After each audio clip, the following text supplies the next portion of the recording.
Zulmü alkışlayamam, zalimi asla sevemem. Gelenin keyfi için geçmişe kalkıp sövemem. Biri ecdadıma saldırdı mı hatta boğarım. Boğamazsın ki, hiç olmazsa yanımdan kovarım. 3,5 soysuzun ardında zağırlık yapamam. Hele hak namına haksızlığa ölsem kapamam. Doğduğumdan beridir aşığım istiklale, bana hiç tasmalık etmiş değil altın lale. Yumuşak başlıysam kim dedi uysal koyunum? Kesilir belki fakat çekmeye gelmez boynum. Kanayan bir yara gördüm mü yanar ta ciğerim. Onu dindirmek için kamçı yerim, çifte yerim. Adam aldırma da geç git diyemem.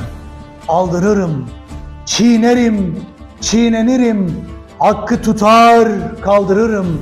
Zalimin hasmıyım ama severim mazlumu. İşte irticanın sizin lehçede manası bu mu?